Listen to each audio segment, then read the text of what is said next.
Okay. Hello again.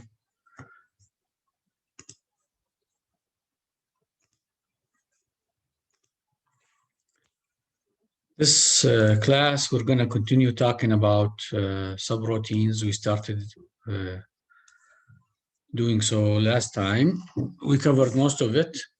We're going to just finalize things in subroutines, talk about the stack frame or activation record, as they call it sometimes, and how does the do subroutines affect it, local variables for subroutines. Then we'll move to parallel I/O ports, and hopefully we start writing HCS12 code in C. I believe you have a lab that is due in 5 days, right? On the 26th. That's that you have to do something in both assembly and C. However, from now on, everything, I believe we're done with assembly. Subroutines is going to be the last thing we deal with assembly, although the book continues and covers assembly, but we're going to switch to C, do our stuff in C. That will be faster. But in the past few chapters, actually in the past weeks, we were using assembly because it makes us closer to the hardware and to better understand it. Am I sharing my screen? Yes, Doctor. Now, so last time we were here. Let me hide this.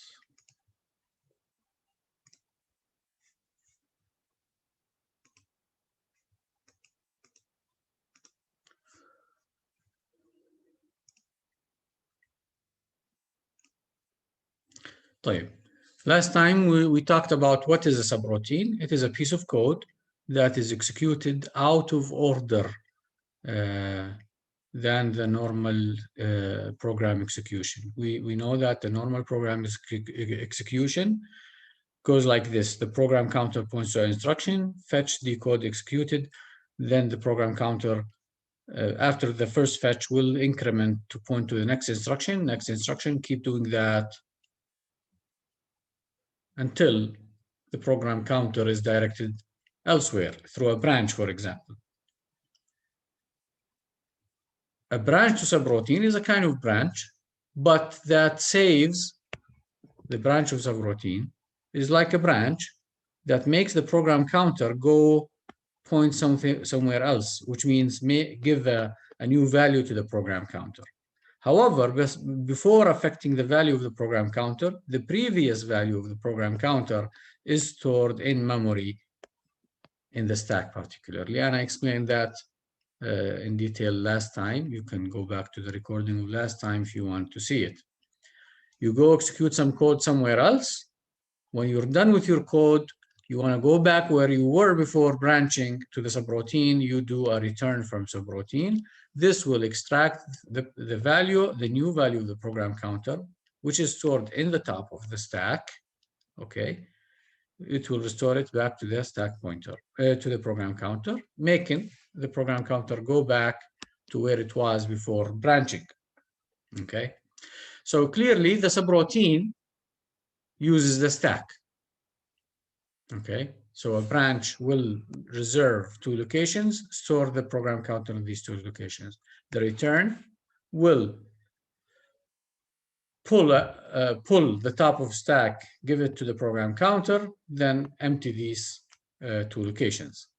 This is the simple branch, and we talked last time about there is a branch to subroutine which can take you to a subroutine that is 128 locations before the current value of the program counter, or 127 locations after the current value of the program counter, or it could be within the full 64 kilo address space of the page. In this case, we use the JSR instead of the BSR, and the program counter here, the value here, you'll get the new address, the new or the new subroutine address.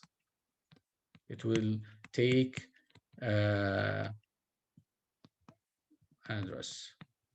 While in the branch to subroutine, the program counter will take the current program counter value plus a relative plus 127 or 1 minus 28. There is another instruction we explained last time, the call. The call, you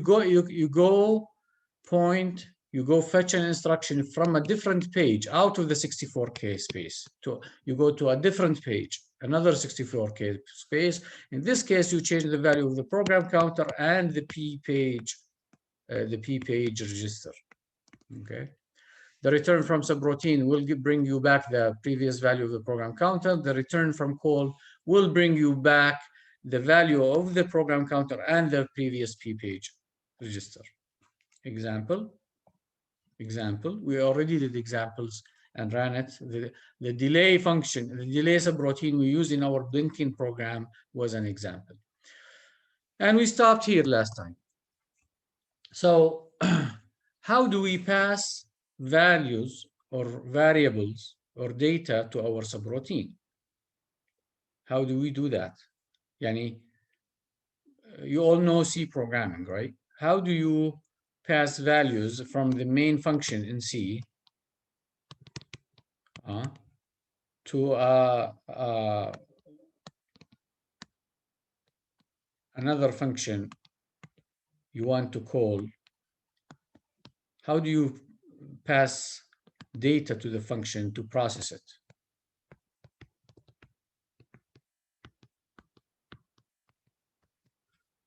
There are several ways. One way is to use the CPU registers. A CPU register is almost like a global memory, right? It's an address somewhere in memory. You store in it. You can read it from anywhere. You can read it from your main function, from the other functions, from the subroutine, from the main loop. So you can put the data you want to send to the subroutine in a register, and inside the code where you're working in the subroutine, you can access the register. So you can pass it through registers. You can pass it through the stack. And you can push stack again, it's also memory, right? You push some data to the stack, and then you branch to the subroutine. Over there, you'll find your data in the stack. But you need to be able to compute where the address is, because it will be in the stack. If you push something, this is the stack, for example. If you push register A, for example, then you branch to subroutine, right? The two locations, right, here's the stack pointer. The two locations above the register A will be the program counter high, program counter low, right? So to access the A, you need to know that, right? You need to know that its value is the, so if you want to read A again or access it, it is the value that is pointed. So if you wanted to load it to load register B, load it to B, for example, load B. It is the value of the stack pointer, comma, 2, right?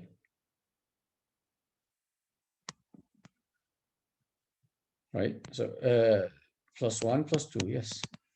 So you can pass it through the stack or through global memory. What is your global memory in assembly in this case? Address, مثلا address, go store it in address 2000. Then in the stack pointer, you go read address 2000. Okay. In C, you used to do global memory, you define your integer or character, whatever, before the main program, right? So that all functions can see it. How to return variables from the subroutine. So here you pass parameters from the main program to subroutines. Here you want to pass parameters from the subroutine back to the main program. Same way, stack, registers, global memory. Okay. Now, in a subroutine, مثلا, let's say you were asked to write a subroutine that adds or that does something, that does a delay, or that does some mathematical computation, while computing, it uses local variables. يعني in a function, where's my word? يعني this is what you do it in C مثلا, right? In C you have your main loop, right? If you define an integer here, integer x, you can read x here, right? You can read it and put it in whatever. You can access x, say x equals x plus 1, and you can do it in another function. مثلا, if you have any my function, right, you can access x here, right, because it's global. This function sees it and this one sees it. But if you do an integer y here, you cannot access y here. This function will not know y, because y is a local variable for this main function. If you do an integer z in this main function, this is a local variable, local variable for this function. You will not, this main function will not be able to see it. How are local variables allocated? How do we, and this is in C. How do we do this in assembly? In assembly, how do we do local variables in assembly? We use the stack. Okay, we use the stack. So there is an instruction, if you remember, I think we went through it, or we looked at it. Load effective address. Load effective address to the S. S is a stack pointer. Minus n comma stack pointer. What does this do? Load effective address to S. S يعني stack pointer. يعني write something into the stack pointer, which is the current value of the stack pointer minus n. So if I do this, if I have this instruction, load effective address to stack minus 3 comma stack pointer. Okay, so if this is your stack, this is the stack, and your stack pointer was pointing here, you don't care about the number. You want 3 locations, 1, 2, 3, to use them locally for some program, for your local subroutine. You can do this. You can do this. What would this instruction do? It will cause the stack pointer. The stack pointer will be loaded with a new value. What is the value? Its current value minus 3. Its current value minus 3.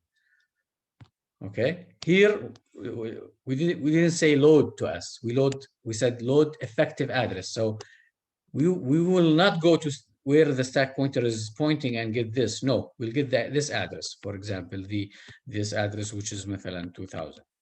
So 2000 minus 3. Okay. So the new value of the stack pointer will be 2000 minus 3. So we'll go point here. So here you will have 2, 3 memory locations that do not have real data, but you can use them now, from now on. You know your top of stack, you know that you have booked 3 locations underneath the stack pointer. You can go store, you want to store something temporarily in it. You can say store accumulator A, I think it was,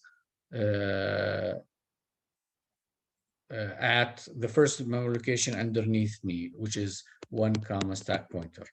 You can store at 2 comma stack pointer, 3 comma stack pointer. So your reference will be stack pointer, and you care location 1, location 2, location 3, as if you did a new address space, but locally, that nobody sees except you. I mean the subroutine. Is this point clear so far?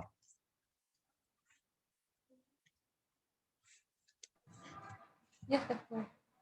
Okay, but we need to remember that before we leave the subroutine, we need to empty, because it's a local variable. It's rubbish. It shouldn't stay there anymore, and the stack pointer should go back to its original location. So you deallocate these locations.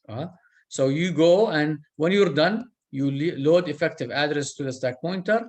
If you gave it -3, now you you add 3. You make it go back down to the original location before you return. So you did this.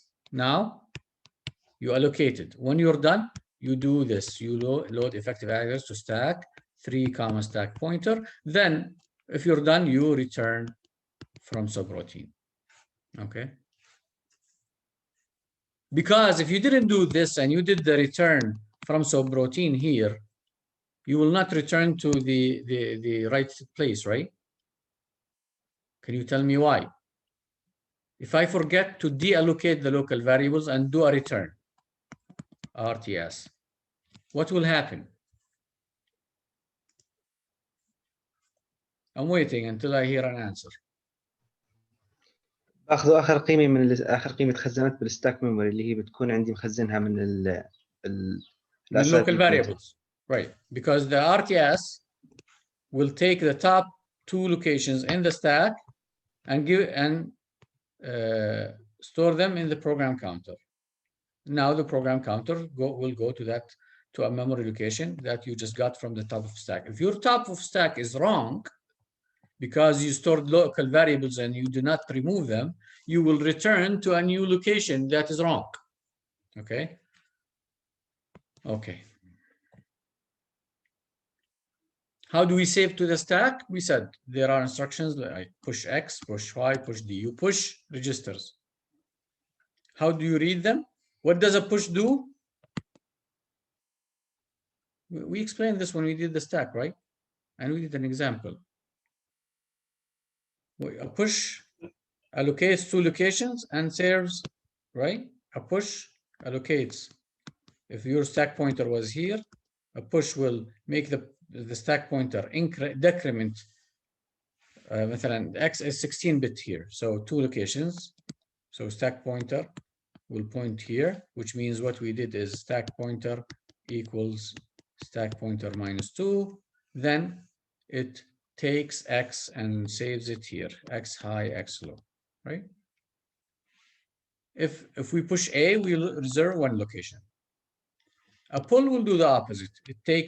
You take something from the top stack of the stack, send it to D, then you increment the stack pointer to point to the location underneath what you just pulled. Stack frame. The region of memory that we allocate to the stack, okay, and how the stack looks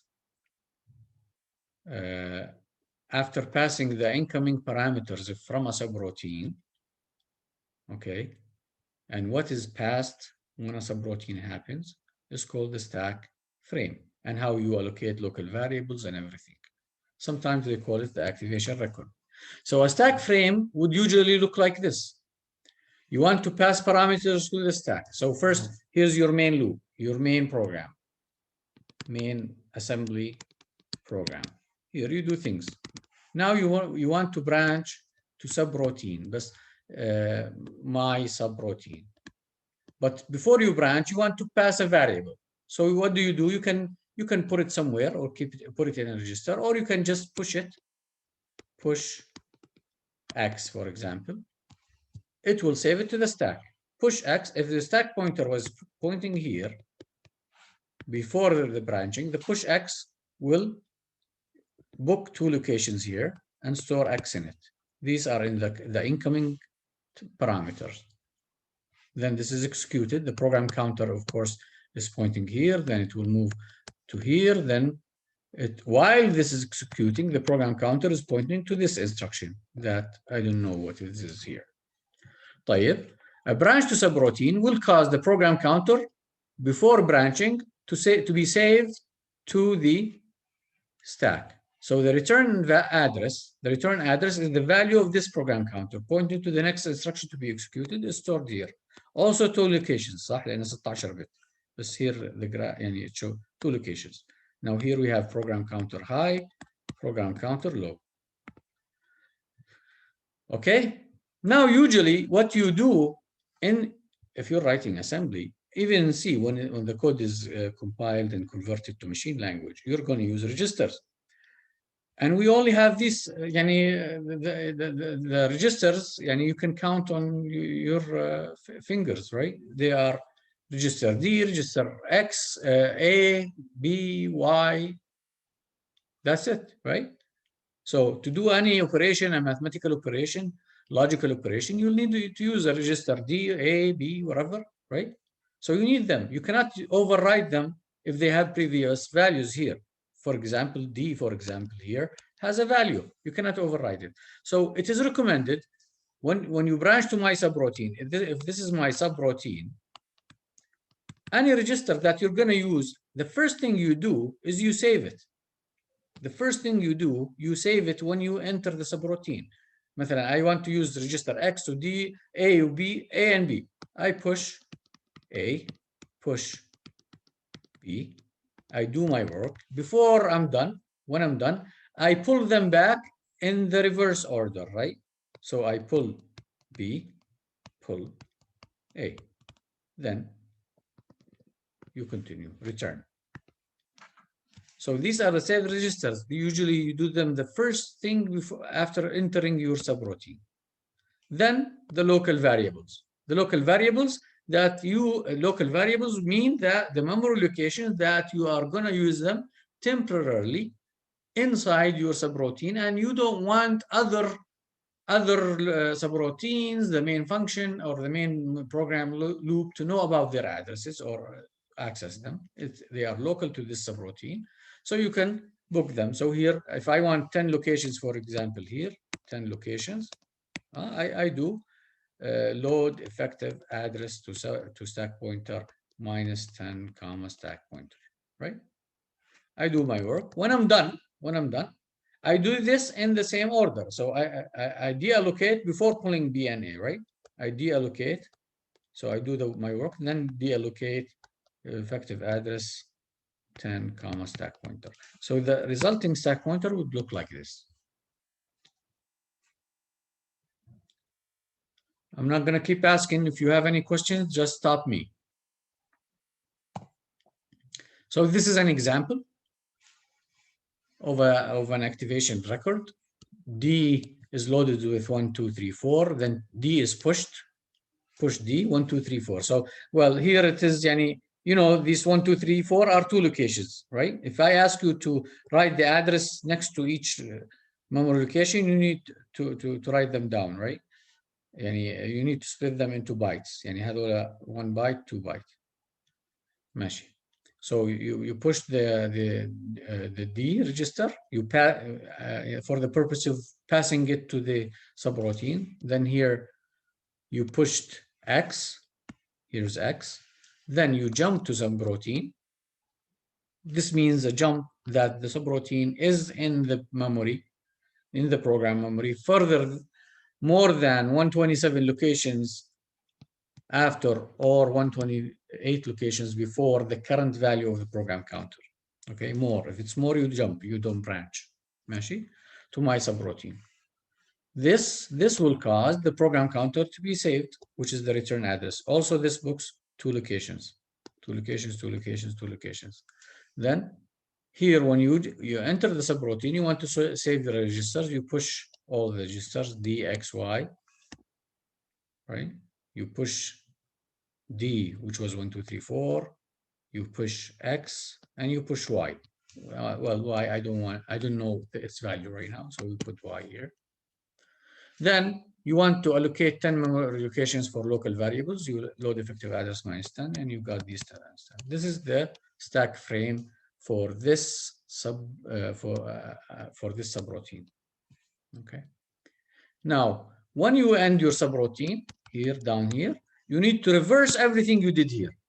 So the stack pointer, when you're done, goes back to where it was before you came in, because it could be that this subroutine is called by another subroutine, صح? So a return, you need to have the correct top of stack. So everything, the stack of frame, the stack frame has, you need to clear it out after you're done with the subroutine. by reversing everything. If you pushed, you pull. If you allocated, you deallocate. Some examples.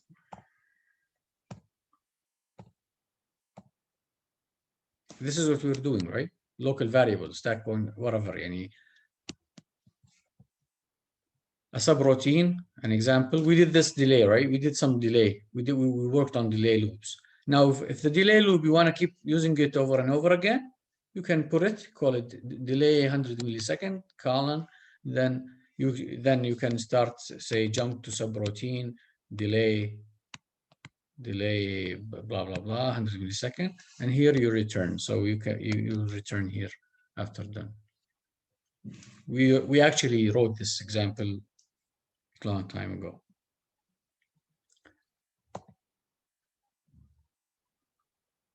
We're done with subroutines. We're done with assembly. Any questions so far? Now I'm moving to a totally new topic. All good?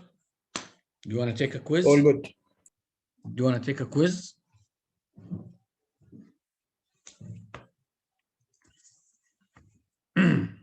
طيب يعني السكوت علامة معروف. Okay. طيب. برضو this topic, and you see, sometimes we spend a lot of time on explaining something, then we come to start moving on, and we discover that we already covered them, right?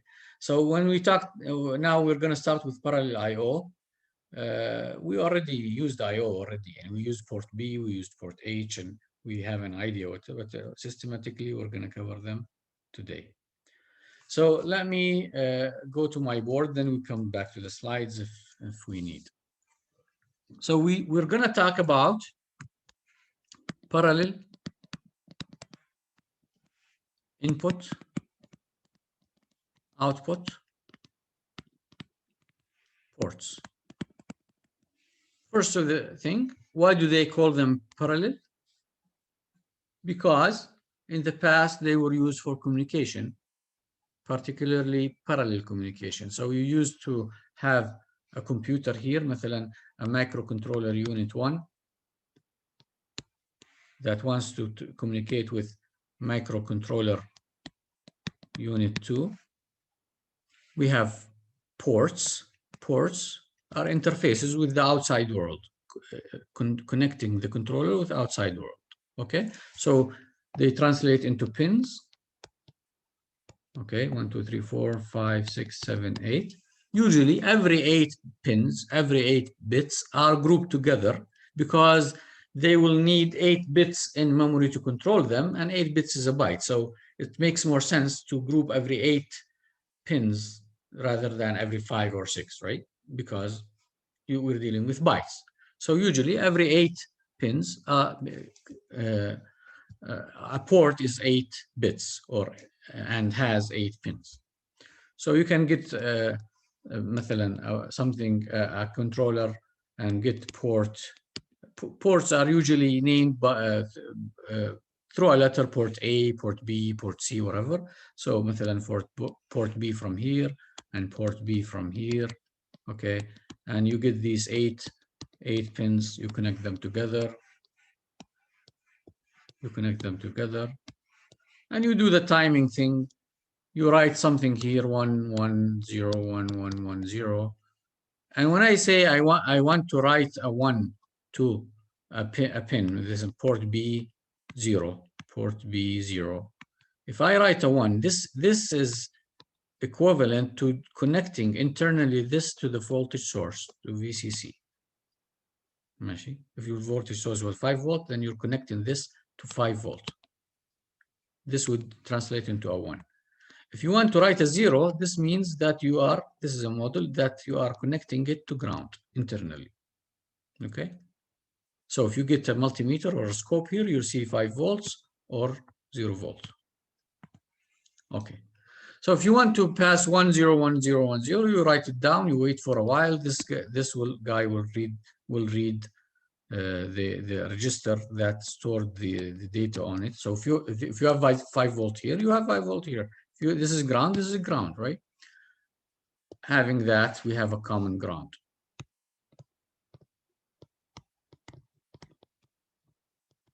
You connect the ground from here with the ground from here to have the same reference. Okay, so that's, I don't want to go any more detail about how do you do communication, but in the past, this is how, and the old guys who dealt with old computers, remember those parallel ports we used to have in our PCs, right? Before the USB, we had serial ports and parallel ports. Okay, because you in one shot you write 8 bits, you read them in one shot, parallel. Okay, but here the resources you used 8 hardware pins. Versus today we're talking about serial communication, and this has a complete chapter that we're going to talk about. Serial.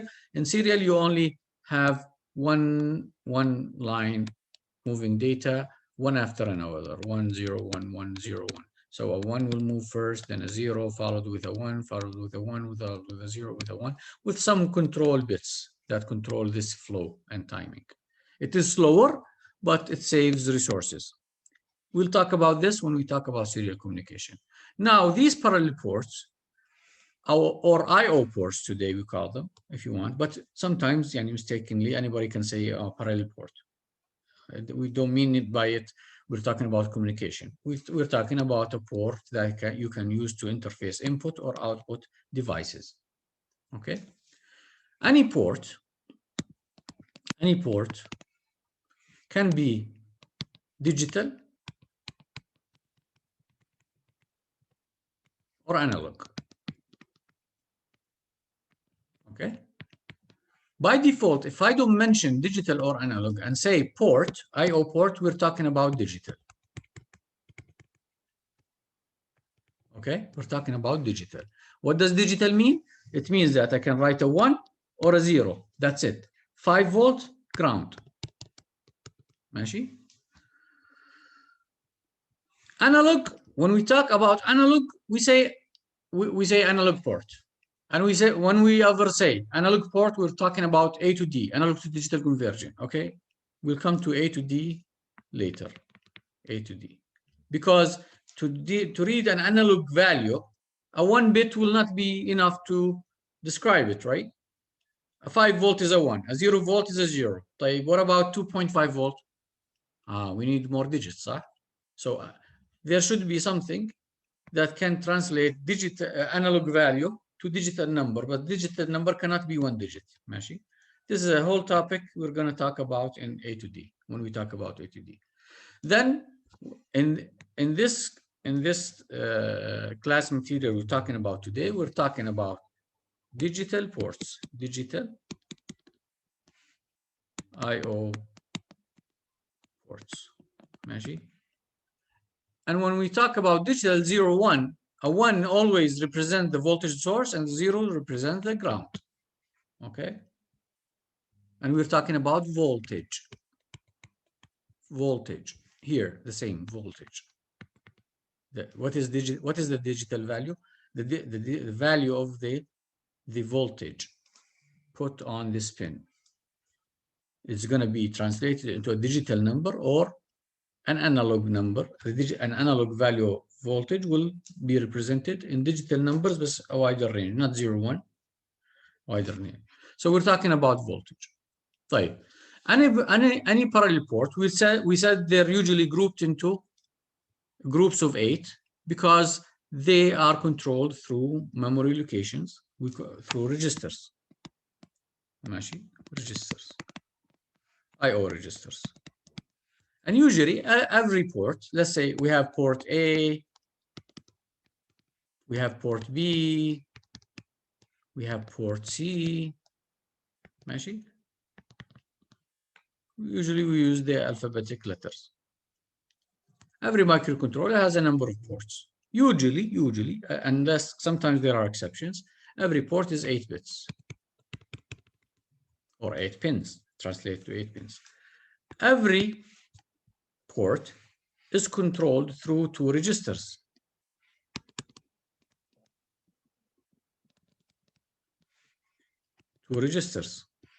And registers are mapped to memory addresses. So port A register is actually address 0 in memory, in the RAM. Well, in the address space. ماشي. These two registers, one is to control the data direction,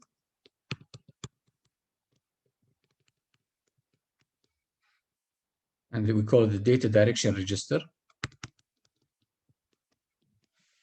And the other one is called the data register.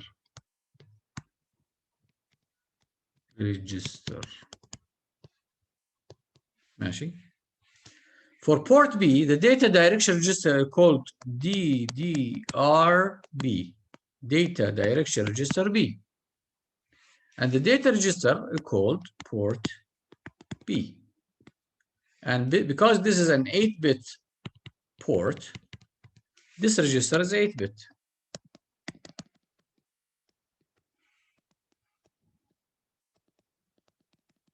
طيب. And this register is also 8-bit. This is called DDRB bit 0, and this is called port B bit 0, bit 1, bit 2, bit 1, bit 2, until bit 7 here and bit 7 here. Every 2 bits, for example, bit 7 here, control pin number 7. So if this is port B 0, port B1, until you reach port B7. This pin here, port B7, and this HCS12 microcontroller unit. And I had this news article for you guys from last time. Do I still have it? Yes, I do. I received this newly. NXP, you know, NXP is the new, yani, Motorola sold its semiconductor and microcontroller business to Freescale. Then in 2015, I believe, NXP acquired Freescale. Now, NXP has decided to extend the continuity, the longevity, they call it, for the S12 microcontrollers family until 2030. And they have due to its power and the demand in the market, using it for especially in the automotive industry. Okay, I thought this may be of interest to you guys. ماشي. Anyways, so port B7 here is a pin. Do I want to use it as an output pin, for example, to connect مثلا an LED that I want to turn on and off? In this case, port B7 is output. This is configured as output port. But, or do I want to configure the port? So this بدي أحط سهم هيك, an outgoing arrow.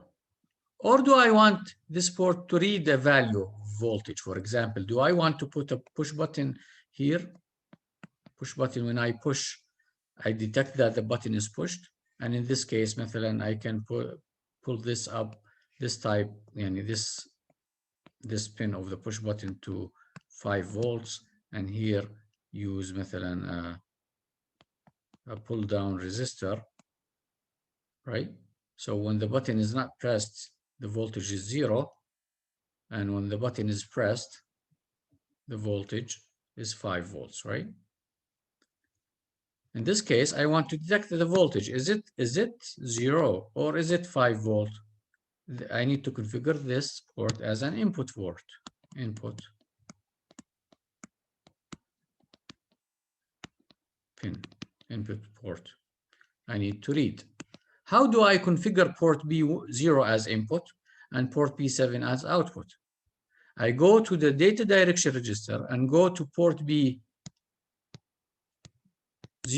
I want to make it input. Input, I write a 0 here. 0 is input. 0 is input for data direction register. 0 is input. 1 is output. For those who dealt with PIC controllers, it is the opposite. ماشي. طيب, port B7, I want to connect an LED to it, and I want to be able to turn on or off the LED. So I want to be able to write a 1 to turn on, a 0 to turn off. So I want to output something here. So this pin is output. To make port B7 output, I go to the data direction register, and at bit 7, I write a 1, which means now this is output. طيب. Now this is output. I want to turn on the LED. I go to the data register at port B, bit 7, I write a 1. The LED will turn on. If I write a 0, the LED will go off. The 1 will make it on. طيب. What about the case when the pin is configured as input? When the pin is configured as input, if the button in this configuration is not pushed, the pin is connected to ground, right? So this is 0 volt. The 0 volt is taken and stored in bit 0 in the data register. So you read this. You read this. So an input port, you cannot write on this location. You cannot write. You only read. You write through hardware. While when it's an output, you write it. طيب. When the button is pressed here, this will be shorted to 5 volts, right? So this will be 1. You'll find the 1 here. So you will know if you read a 1 from this bit, you'll know that the button is not pressed, is pressed, sorry. And if you read a 0, you'll know the button is not pressed. This is very simply explaining what are ports. So every port has a data direction register, a data register. If you want and every pin corresponds to every bit in a data direction register, and a port register corresponds to a pin in that port.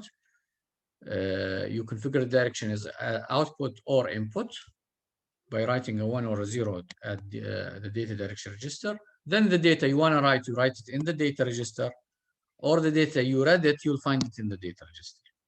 The same thing for everything. So port H, we have DDRH. Sorry, this is an H. And we have a port H register. This is the data register. This is a data direction register. Any questions so far? We already covered this stuff, huh? So we are here talking about parallel I/O ports. No questions? لا كله كلير دكتور. Clear. الحمد لله. في نقطة الميكس between read and write ports. يعني You can mix. What? You can. Go ahead. If I want to read while some other bits is or write. يعني أنا ما فهمت كيف إنه كيف I can do both at the same time. Because the others is just read. If I send, for example, a byte, I will write on the read board. Yes, but it will not take it. The design, the hardware design, it will not take it. You will ignore it. I will ignore it. It will not pass. There will be a tri-state buffer that disconnects the line when it's in read mode. You will not be able to write at it. Okay, it will be handled in the circuit. Yes, in the hardware. In the hardware. Yes. Okay. You configure it as input. Go try write on it. It will not take your command. Yeah. Okay, so these are parallel ports. Well, the number of parallel ports vary from a family to another, right? For us in our microcontroller here, well, this is what we explained right now. Writing ones to DDRB, you configure port A, configure port B. So this is a typo for output because you wrote 8 ones to all bits of the data register.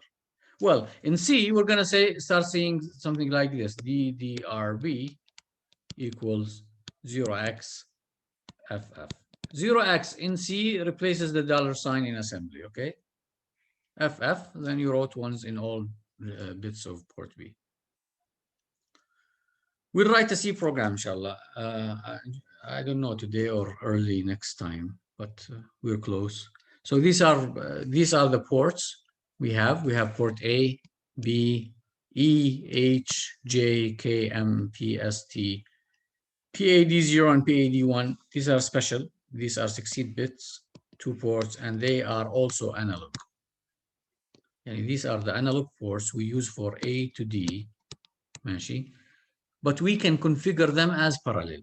By default, they're analog. We can configure them as parallel or digital ports, sorry. And these are other ports.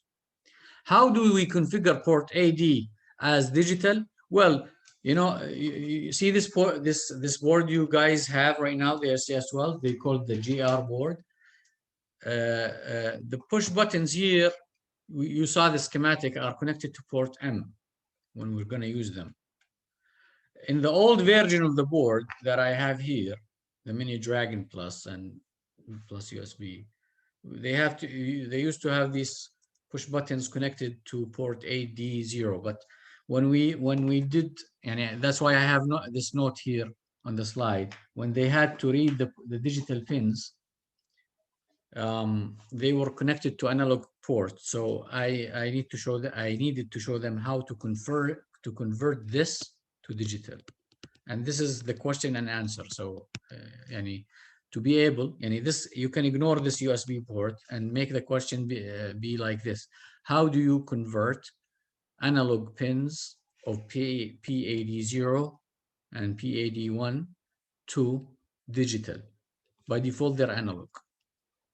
There is a register called A to D0 digital enable for port AD0 and A to D1 digital enable. Okay, if you want any bit to become digital, you go write a 1 in it. So this is an 8-bit register. You want the first 4 bits to be digital, you write 1s here. Everything else you keep it 0s. These will be analog, and these are digital. This is only the case for port AD. Everything else is by default is digital. The data register here, and in this case, you can use them only as input. If you configure them as digital, they are input.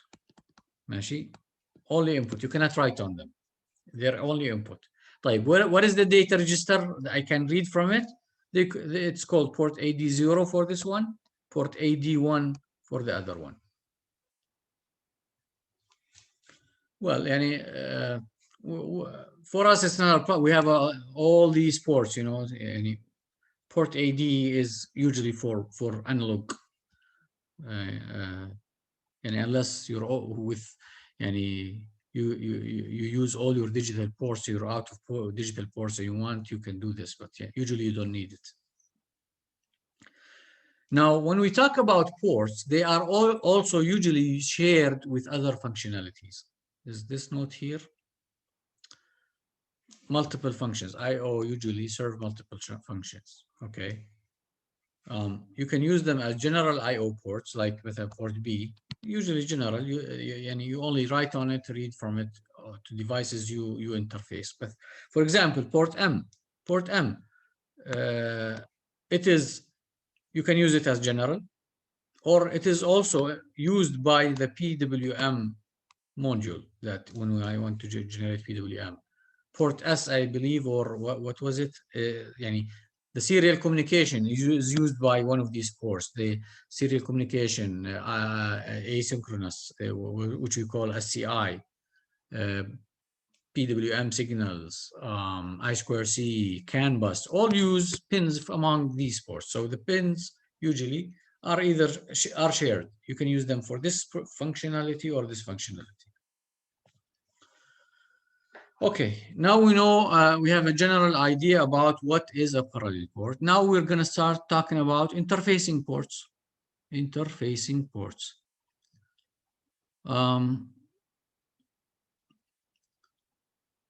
first thing, my plan is to cover how to interface with an LED, a 7-segment display, larger devices through switches, mechanical relays, solid-state relays.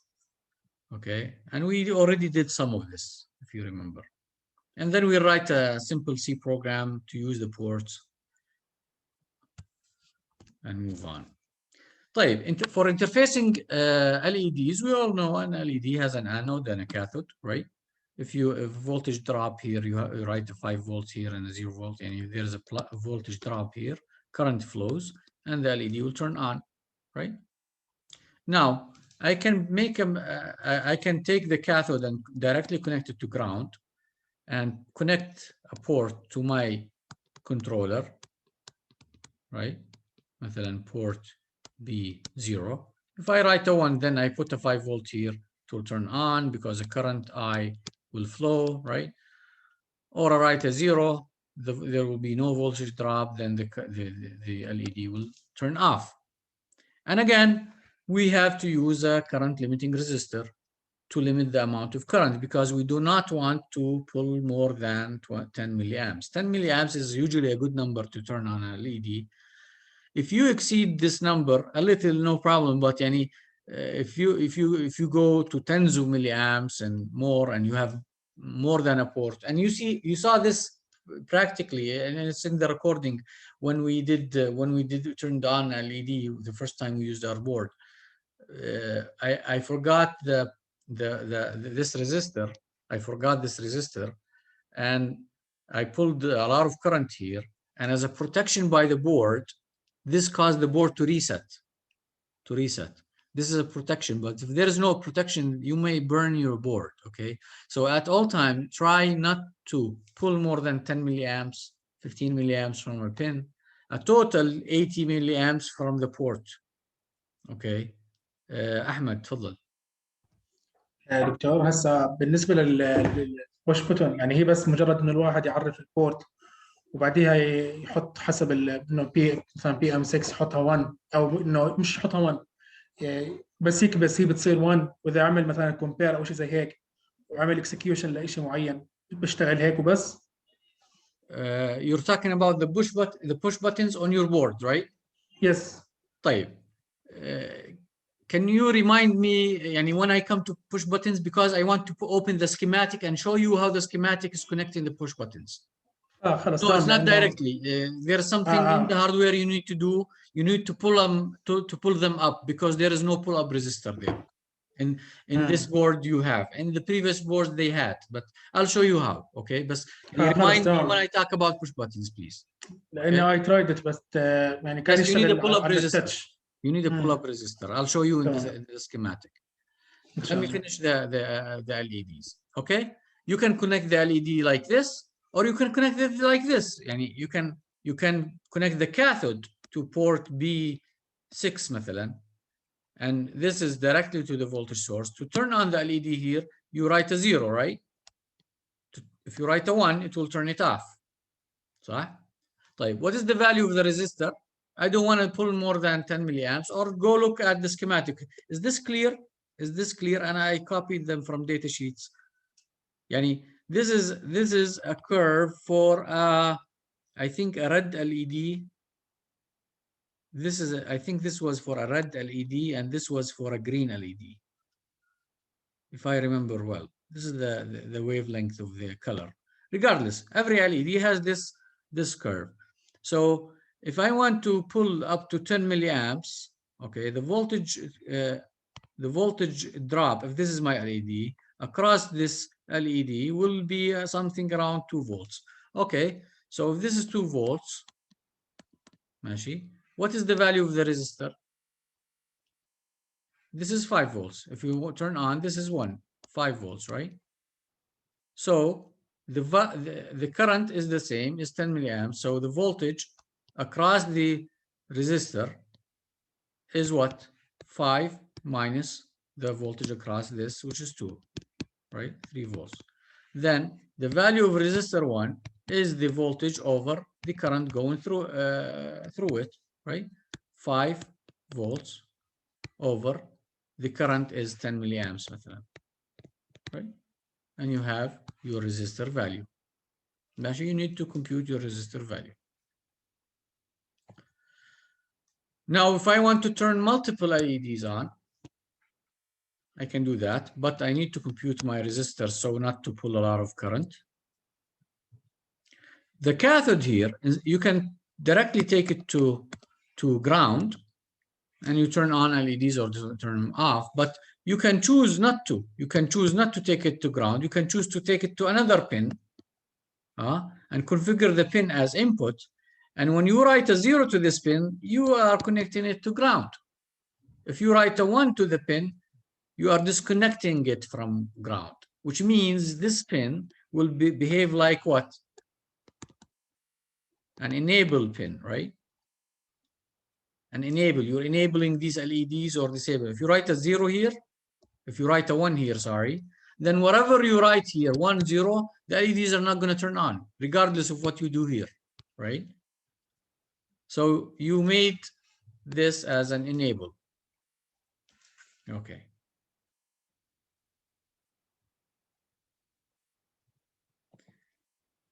Examples to blink LEDs, whatever, we did this already. 7-segment displays are LEDs, you know them, right? Anybody not familiar with 7-segment displays? These are 8 LEDs, right? 1, 2, 3, 4, 5, 6, 7, and this is the decimal dot. So we have 8 LEDs here. So you can control them through 8.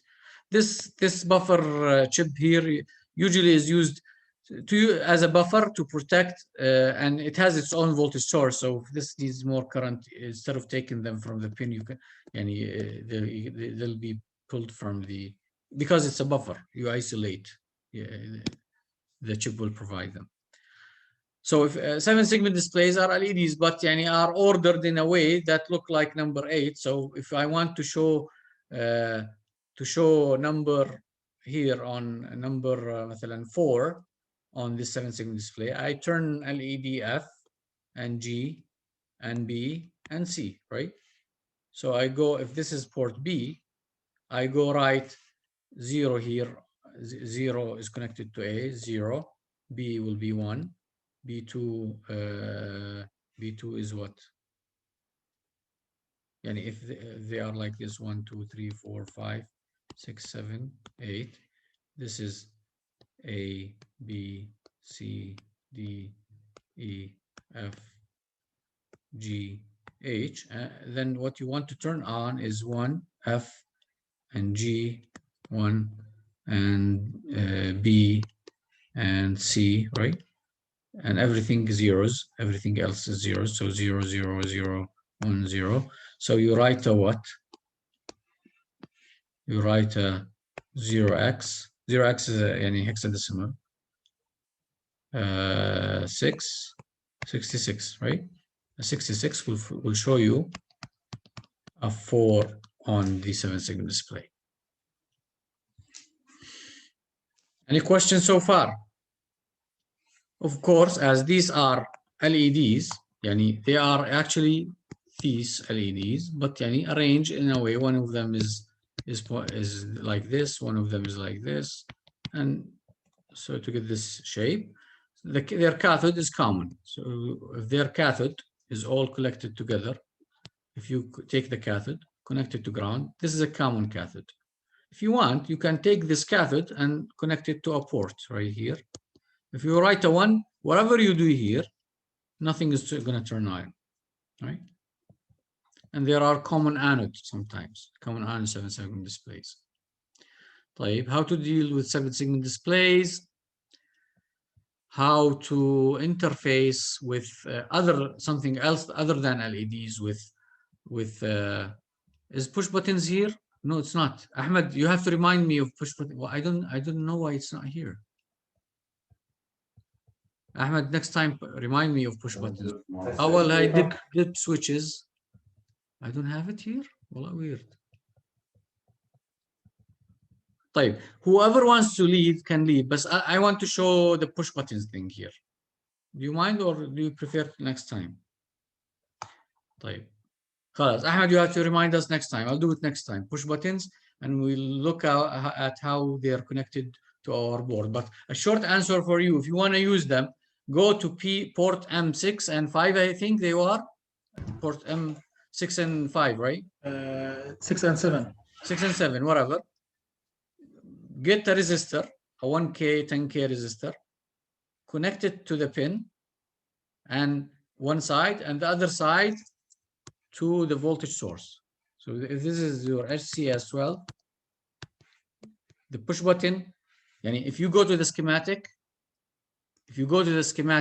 Ahmed, the push buttons are connected like this. Whoever has a class and has to leave, it's okay. Yes, it's connected to ground. It is only connected. 5 and 6, I think, right? They are connected like this, Ahmed. Like this. This is not enough. This is either ground, if you shut the button, if you push the button, or floating, and this doesn't work.